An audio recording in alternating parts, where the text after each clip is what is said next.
Hi, my name is Peyton Dufour, and I'm happy to be here today to give you a tour of my final product for ELRC 4507. This is my website for Digital DeSoto, a teacher education center. So, to give you a little history about this website, I actually started developing this site during my instructional design courses for our master's in educational technology program, and I've been able to reach this point to where I've been able to fully integrate a lot of professional learning resources for teachers, and so that gives you a little history and insight into the purpose of this of what my product is about. To give you a little history about my school district, DeSoto Parish serves a little over 5,000 students, and we've been on a move for a full scale technology implementation and integration process over the last 2 years. In 2018, we became a Google for Education school district. And then in 2019, 2020, we started implementing Chromebook technology into classrooms grades 3 through 12. But given the recent circumstances of COVID-19 and a shift to remote and blended learning, our school district has now officially have gone to a one-to-one model for Chromebooks for students K through 12. So we are rapidly growing in our parish, and I think this website is going to be a valuable resource for educators in our school district because continuous professional learning is going to be needed as we serve our students and get a full understanding of how virtual learning and blended learning models work. So I'm hoping that the curation of these products I've put out will be useful not only for my own self as a teacher in my classroom and my instructional practices, but if I can share ideas with other teachers, I feel like I've accomplished my goal at the end of the day. So we'll get started with the tour. This is my homepage. On the homepage, you first see a little introduction of the philosophy and mission of DeSoto Parish when it comes to technology integration. I produced a short little video introducing you to the elements and components of the website. So you can click on that video and play it, and it'll give you a brief overview of each of the pages of the site. And then I integrated an important feature that I thought was important as people visit the homepage. This is actually catered or aligned to Google for Education because that's our main driving force in DeSoto. So I think educators need to have quick and direct access to these tools and to these websites.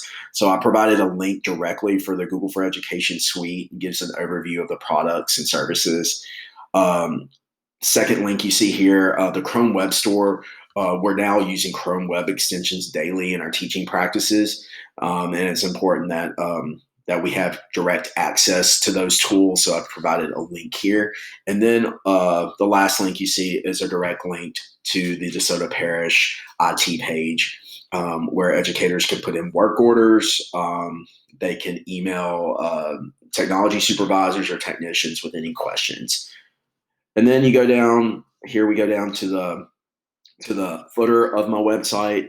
The one thing that I've really enjoyed in this class is being able to use Twitter. I started using Twitter this last summer in one of my courses for instructional design and educational media. I actually went ahead and developed an education only Twitter handle, which I've really enjoyed. Before I was not an avid tweeter. I would just follow handles on Twitter, but not really tweet myself. So these courses have challenged and pushed me to share content and share ideas through social awareness. But I'll go ahead and take you over to my Twitter handle. So my Twitter handle is pdufour.tech03. And here I have, I feel like I've really had the opportunity to reflect and build on my followers and those I'm following. The Twitter handle really is ed tech specific, and we've had the opportunity in this course to do some reflection on the use of microblogs in Twitter.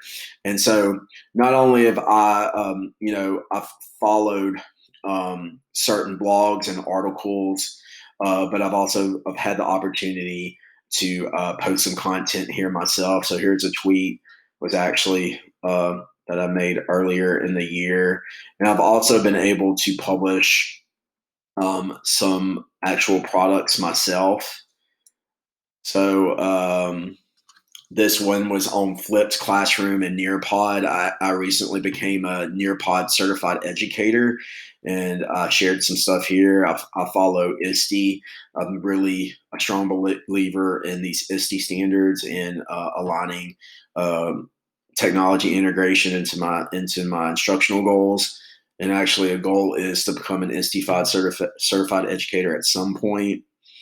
And then I also share out things that I think are relevant to my own reflection and own practices, but also something that may be useful for others. So I'm hoping to really use this tool as a branding of social awareness, where I can share my ideas with other educators, and hopefully that some people can take some good ideas away. And here are some other products that I've posted. I did a graphic for a flipped classroom for 7505, and then got into the virtual classroom Bitmoji, and so I posted my actual virtual classroom here. So these are some of the things that I've been able to explore with Twitter. I think, again, I'm so glad these courses have challenged me to use this tool for specific and strategic purposes.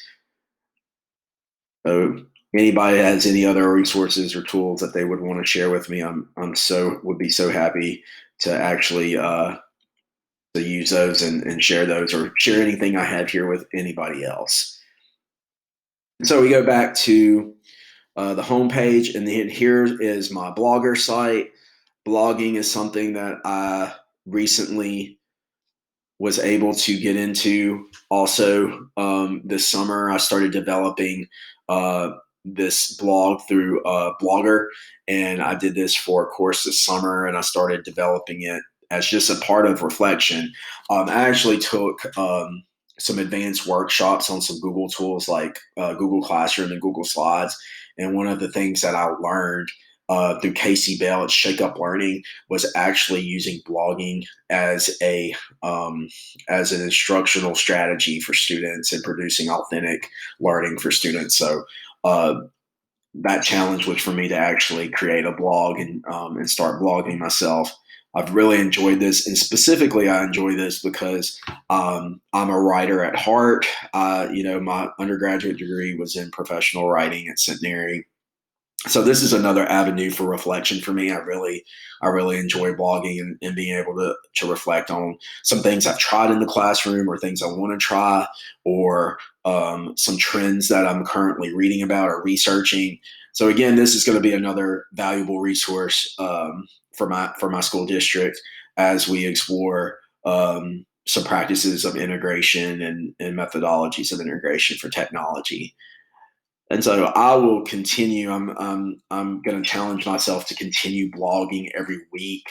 Sometimes that can get difficult when we get busy and swamped with things, but I want to continue to build this out as another social awareness tool that I can use in positioning myself to continue whatever best practices are for digital learning. And I think this is just a great resource that people can turn to for sharing ideas and sharing content materials. So this has been an awesome way for us to do some reflection. I'm really fortunate that I've been able to do that. Okay, and so last thing, you see my contact. This is for my email address. People can contact me and ask me questions. This footer is on every page of my website. All right, so that is the homepage. We're going to go ahead and move on to my bio. Here's my bio page. Another goal I have is to actually take some real professional headshots. I tried to find the best, photogenic um, photograph that I could upload and embed into this website that looked the most professional. But another goal will be actually to take some professional headshots so I can continue to update this. Even when I leave the program, I'm going to use this website and I will continually make updates and modifications to it. So that's another goal that I need to check off my list as I'm moving forward. But you guys got a little introduction to myself when we started our course 7 weeks ago. I went to, started at Centenary College in Shreveport, received my bachelor's degree in writing communication. When I was 29, I entered the Master's of Teaching program at Centenary and got certified in secondary 6 through 12 English. And now I'm here with LSU Online, working towards this great degree. So it's certainly been a journey for me as an educator. I got started later in education than most people. I didn't start as a teacher right out of college.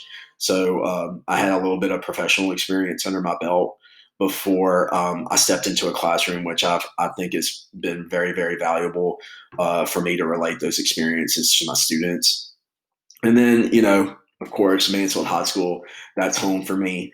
I'm a graduate of Mansfield. The demographic has changed a little bit since I was a student over 15 years ago.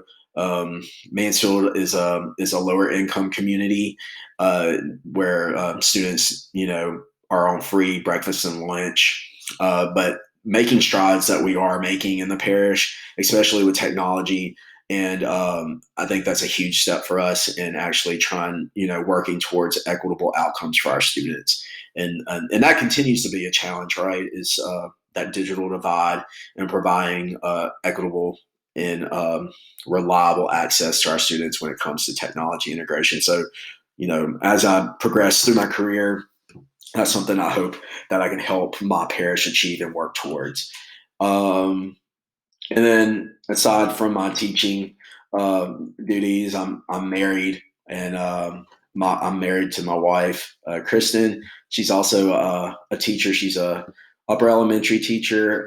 We work in the same parish in DeSoto, and we have two children. Our daughter Emerson is 3, and our son Benjamin is about to turn 1 year old within the next month. And so LSU does also. Baton Rouge has a special meaning to me as well because my father grew up in Baton Rouge and actually attended LSU for 3 years. So I've been around, I've been back and forth between North Louisiana and South Louisiana my whole life.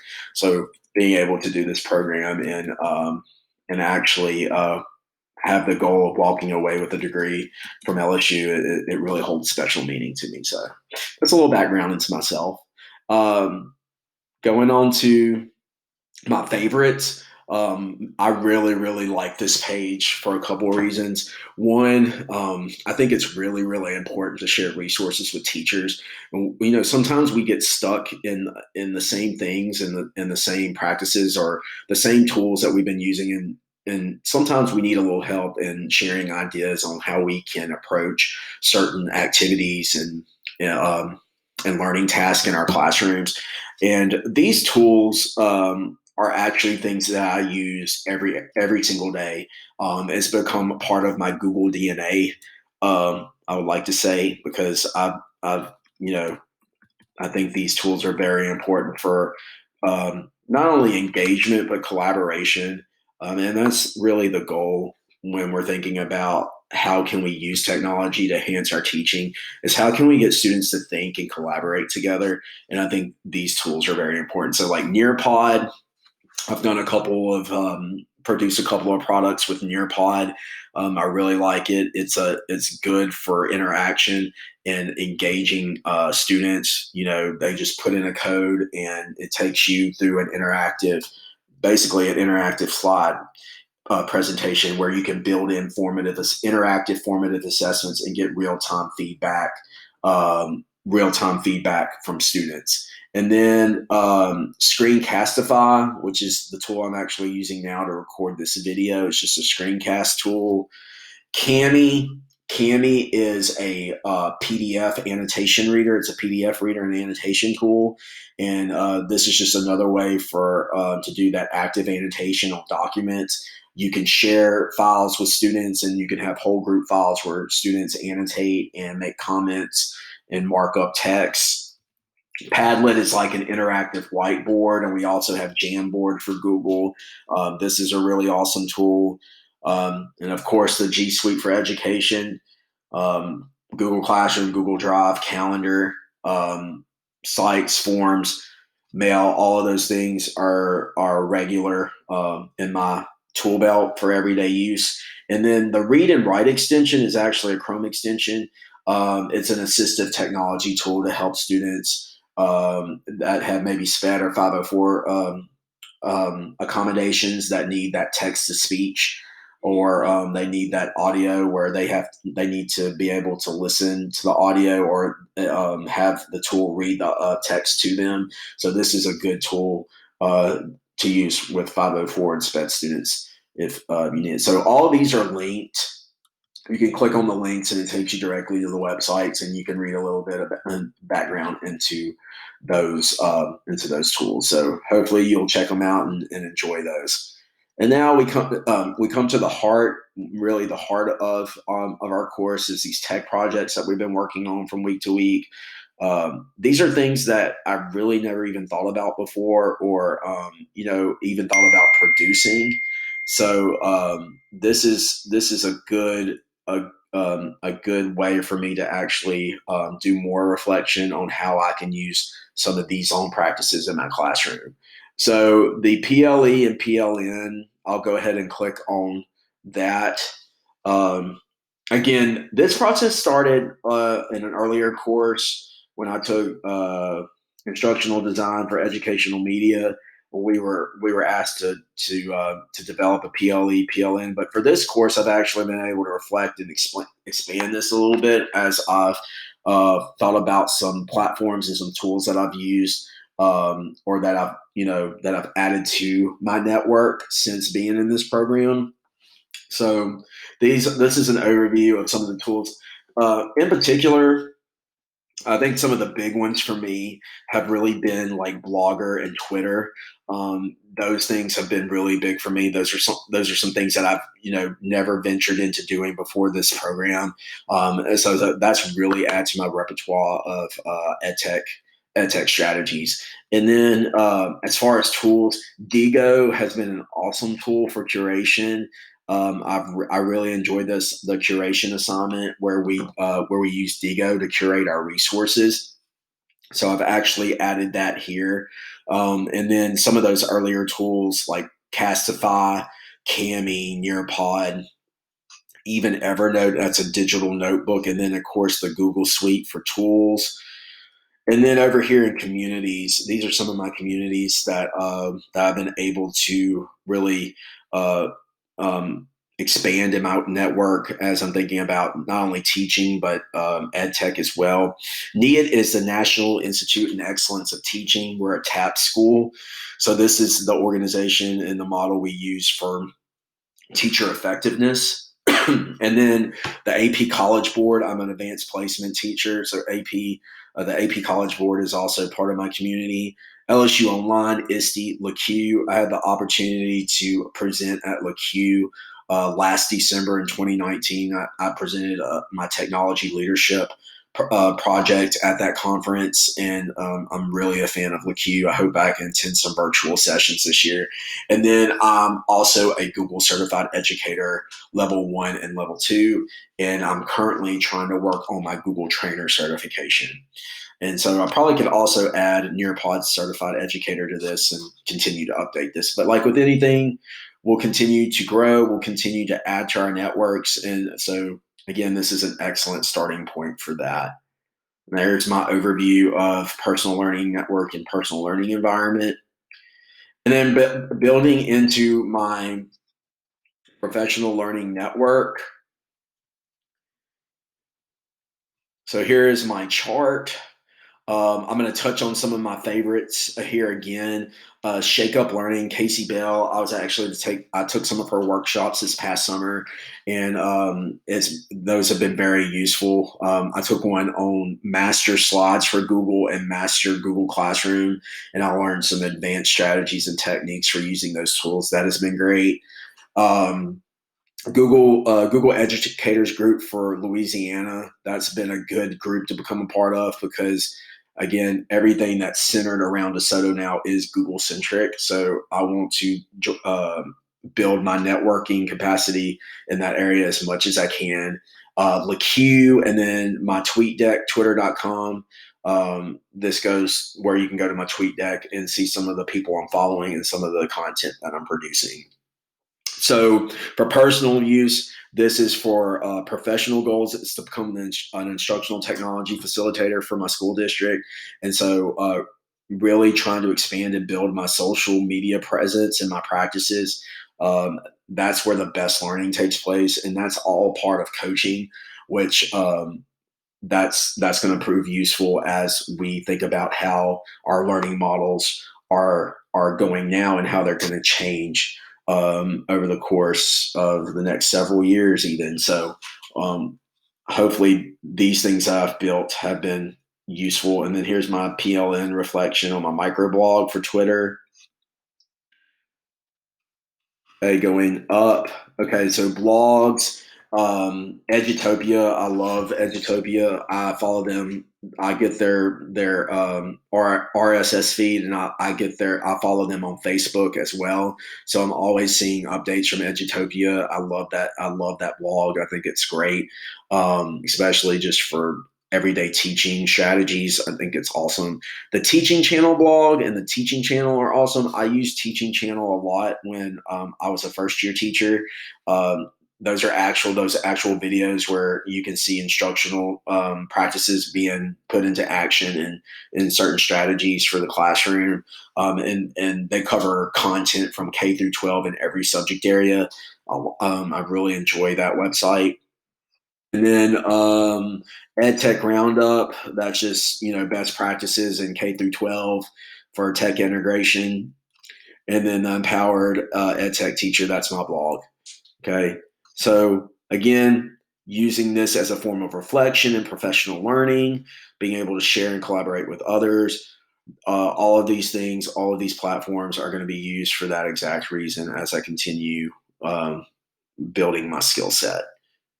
And then curation. Curation is so important for this course. And Digo, I really enjoyed not only curating my own resources, but seeing other resources that other classmates were able to come up with as we did this activity.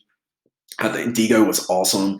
You just add the Chrome extension to your web browser, and then you go to anything on your on any website or any web page, and you can mark, you can screenshot, and do whatever, and build those resources up in that Digo library. Actually, I can actually see if I can take you to my Digo.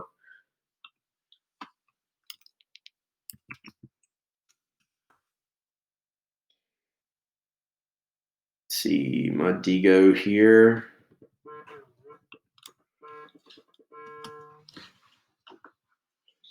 Okay, so here's my Digo, and you'll see this is the same thing that I published on my site, my list of resources. But I just wanted to give you a glimpse into my Digo account. It's kind of uploading right now.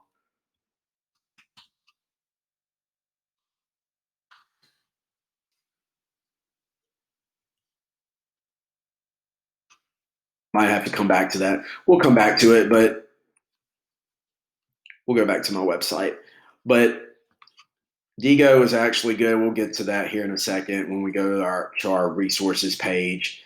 But that has been an awesome tool. The curation activity has been really awesome. Again, those meaningful resources and that you're going to use on a daily basis. That's what it's all about, is being actually to curate resources you're going to use on a daily basis. And so I'm glad I have direct access to this list and be able to share it with other people.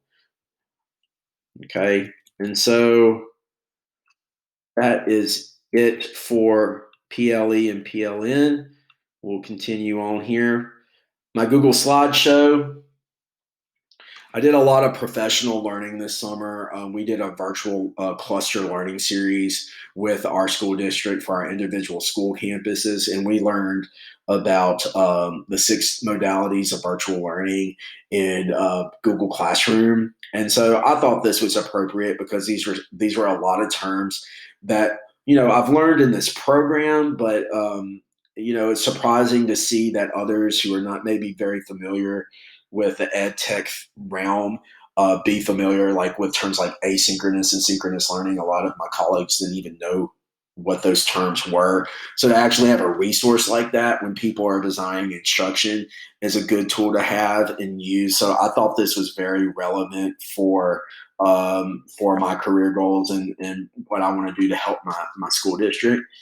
So this slide deck takes you through, various terms like synchronous and asynchronous learning. And then you have things like blended learning and flipped classroom, LMS, game-based and mobile learning, tells you what a MOOC is, a massive open online course.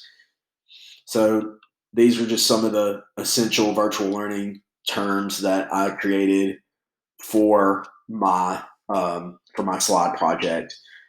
And then the digital story, that was a fun activity as well.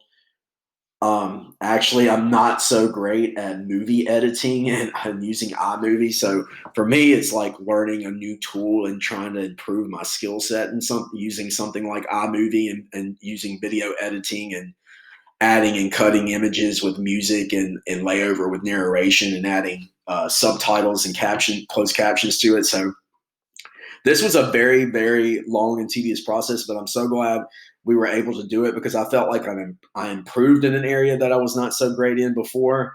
But this one was on teaching digital citizenship, and I picked this topic because right now, as we're shifting instructional models for our students from that traditional setting to a virtual setting, I think it's really important that educators teach digital citizenship to their students and really teach it with a purpose and a meaning behind it.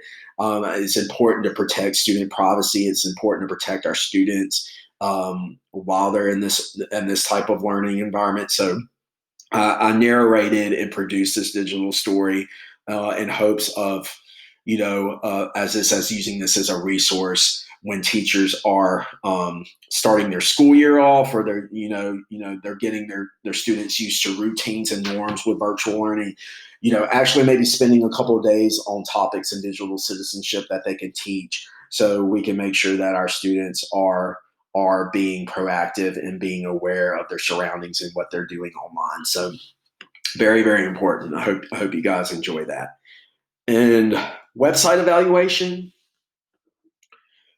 I chose to evaluate Kathy Schrock's Guide to Everything. She's just ed tech. She's an ed tech facilitator and leader. Her site had a lot of good resources on ed tech tools and integration. And I'll just open that Google Doc up for us to look through real quick. So the evaluation of her website was very useful for me. So to go through a couple of things, this kind of gives us a basis of like the layout of her website and what that looked like. And so it had a lot of resources to it. I mean, basically, this just went through the overview of like actually the layout of her site, but it had a lot of good resources. So like this one, this comment right here, this site links to several educational technology resources, and the author has a blog for ed tech tools, tricks, tips, and resources, which I think, especially now since we've been introduced to blogging and using blogging, I think that's very important to find other authors of ed tech blogs out there and research what they're doing, look at their blog layout, and how they're laying that out and what they're producing in content, and that can contribute to some ideas of what we're trying to produce as well. So that's very, very, very important. Okay, so that was Kathy Schrock's website evaluation. And then an educational app that I've been really wanting to try is EdPuzzle. We were asked to research an educational or app for one of our learning activities, and I picked EdPuzzle because right now I think the biggest challenge with remote learning is like we're not actually in front of our students where we're used to scaffolding in a certain way when we're in traditional instruction, but I think EdPuzzle provides you an avenue to scaffold and build a student. You can actually produce video content, integrate guided questions into your videos, and students can stop and pause the video, answer the question. They can go back, review content, and pace themselves in that way, or scaffold those essential skills and those that they need for comprehension and reading. So I really, really, my goal is to actually uh, implement this soon into my classroom and see where it goes. But this gives you an overview of EdPuzzle. It's just an interactive online video tool. You can integrate, formative assessments through open-ended or multiple choice questions, add audio notes, audio tracks, or comments on videos. And then you can customize your own videos to target specific learning targets and learning objectives. So this gives you a step-by-step of how that works. And here's some basics about EdPuzzle. So it's available for any iPhone, iPad, laptop, Chromebook, or Android device. The site's compatible with iOS, Chrome, and Windows. The free version only allows teachers to store up to 20 videos for their free account. Files stored to the site, not the device itself. But so if you want more storage, you have to actually buy a subscription to it. Some of these, unfortunately, that's the way tools are now. You have to usually buy a subscription if you want more features. It does integrate with a lot of the standard LMSs like Classroom, Canvas, Schoology, Moodle, Blackboard. It's compatible with Chrome. You can be found through Google Play and the App Store here. And then as far as student privacy, it is certified by iKeepSafe as FERPA and COPA compliant. And what's more, it's using EdPuzzle allows students to view YouTube videos safely with no access to inappropriate content. So it is safe. It does follow those FERPA and COPA standard compliance rules for student privacy. So that's very, very important. It works with popular video channels like YouTube, Khan Academy, TED Talk, National Geographic, Crash Course. Those are some of the popular video channels it can integrate with. And then here's an overview of some of the pricing options. Again, the basic, you only can store up to 20 videos, and then you can either go pro teacher and buy an individual license for yourself, or your school or district can request a quote to buy multiple licenses for multiple classrooms. And then some of those classroom uses, check for listening comprehension. These are some of the ways here. Turn your slides into videos, do digital stories, bring in live experts, create flipped classrooms. It can be used for multiple uses. And then those benefits, again, you're shaping it around content, built-in assessments to monitor growth. It can be pulled from multiple channels for video integration, integrates with every major LMS, and it's great for flipped learning. And it's also great for students with accommodations like 504 and IEP. And then some of those challenges, students might not be actually be able watching or comprehending the video. So, that's the challenge with virtual learning. You don't know if your students are actually watching the videos you produce. So that's a challenge. You must have internet access. It does not give an option for group video access, just the individual. And these are public videos. And again, the only 20 video limit storage capacity is also a holdback there. So that's a overview of all of my tech projects. I hope you guys like these.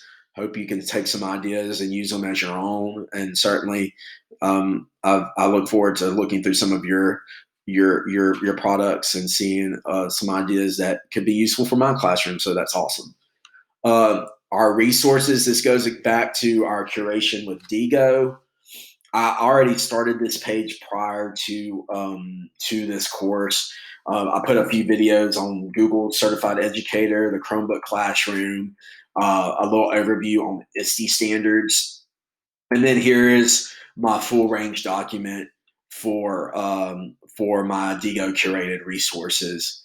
And I think this has probably been one of the most useful activities for this course. I'm not saying not anything else was not useful, but I think this was particularly useful as we're trying to build up what we can access for teaching. So I included some things for this is again primarily Google centric since we are a Google district. So I've included things on the blended learning strategies and a Google infused classroom video, the teacher training center for certification. Um, I included a link of something I created for my classroom expectations for virtual learning. Here's a Nearpod tutorial. You can click on this link and go look at my Nearpod tutorial. DeSoto Parish actually developed a resource center for parents. It's called Parent University. And I was actually a part of a team that produced tutorial videos on certain ed tech tools.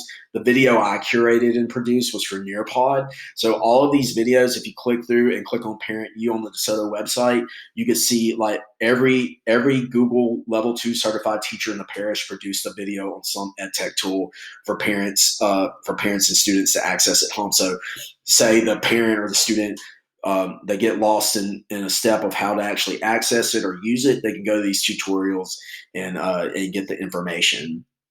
100 plus ways to use Chromebooks in a classroom for Shake Up Learning. Great resource. Google Educator Group for Louisiana. And then there's my little Bitmoji. I did a blog article for how educators use Bitmoji to build community. Here is a video a screencast I produced on the 6 modalities of learning, virtual learning, and how they apply in an English classroom. And then one of our tech facilitators that we use that comes into our school yearly is Desiree Alexander. She's with Appel, and she has a wealth of knowledge about the Google Suite and Google for Education. She's presented at several ed tech conferences, including LaQ, very, very knowledgeable lady. And then, of course, I included some things about the website for the ISTE standards and the Consortium of School Networking. So those are my resources. Evaluation, I will be working on my Apple teacher certification. This is something I definitely want to add. So I will be adding this back into my evaluation section. At the conclusion of this course, I will be working on Apple certification. My screencast will go here. And then here's something that wasn't required. This is something that this section, these learning modules were actually something that I previously built in my instructional design courses. My focus going forward is to build a library of learning modules on different skill sets regarding Google or virtual learning practices. So I actually want to build learning modules out. This is going to be a main goal for me going forward. But some that I've already built out are I did one on Chrome extensions for instructional design. This is my learning module on Chrome extensions. You can go through here. Objectives, it gives you an introduction into the course. We're getting started. Videos and resources. Surveys. So that is a learning module there. There's some tutorials. And then Flipped Classroom was another one that I developed. Did one on Flipped Classroom. This was using Nearpod and Screencastify. This was produced in one of my courses this summer with Dr. Monroe. So you see my graphic here. We actually did a podcast, which was really cool. I've never podcasted before. That was cool. I hope I can continue doing that. And then this page goes into flipped classroom planning. So teachers actually go through a series of activities for planning a flipped classroom. So you have a graphic organizer to strategize flipped learning approach, a Nearpod mock demo lesson.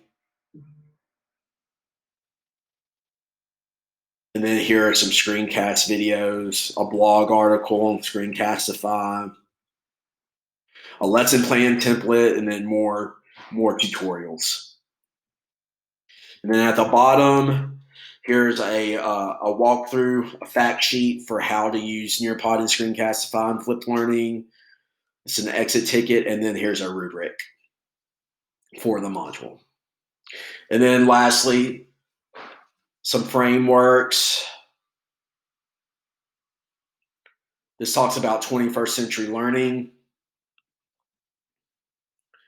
the 4 C's of learning. So collaboration, communication, critical thinking, and creativity. And then here are some of my leadership projects that I've developed. I actually presented this at LaQ, so I was able to actually upload this to my website. And then for instructional design, I actually put my backwards design strategy map here. And then here is my instructional design framework that I worked on in 7503. So this is my website, guys. I hope you guys have enjoyed it. Dr. Harriman, I've really enjoyed working with you this 7 weeks. Thank you for all of your advice and your feedback on all the products we've produced throughout the 7 weeks. I really appreciate it, and thank you again. You take care.